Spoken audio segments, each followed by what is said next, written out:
I think it's a complex issue, more complex than the person would allow it to be, who just says, I just can't believe that God would do something like that. Like, what kind of instruction had these people been given? Like the people of Ai, the people of Jericho, the Canaanites.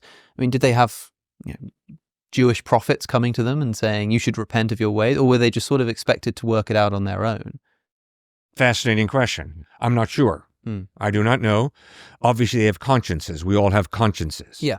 And when you study ethics from around the world, it's amazing that it seems we're all like reading off the same sheet music. Yeah. And there's more and more research coming out too on just how bad these people groups really sure, were. right. I'm seeing more of this. Child sacrifice. Canaanites, exactly. It just gets worse every year. Right. Like how bad is it going to get? And so, but the second one, have you wrestled with this being a really culturally conditioned question? Oh, absolutely. Issue of yours? That- The Chinese don't struggle with this one. Yeah. And I've talked to people of other cultures and I've brought it up and been like, that's totally fine that God judges in that kind of way. It's so much worse because it's not just like culturally relative. Like I'm a moral anti-realist. I don't believe in the existence of objective moral values, right? Yeah. And so like, what could I possibly be meaning here?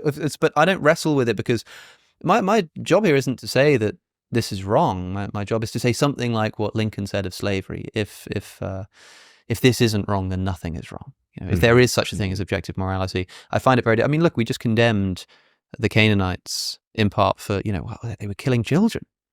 Well, that's exactly what God ordered the Israelites to do when they came into their nation. And we say, okay, well, these people were sinful, idolatrous, and they should have repented. Well, the same is true of the Israelites. They were sinful, they were idolatrous, and yet they had the benefit of having the prophet of God come to them with literal stone tablets telling them what to do. And even then it took them a few tries to get right. The Canaanites didn't have that. And yet when the Israelites are sinful, they get a prophet who comes and sets them straight. When the Canaanites are sinful, they get obliterated. They get exterminated. They get chased out.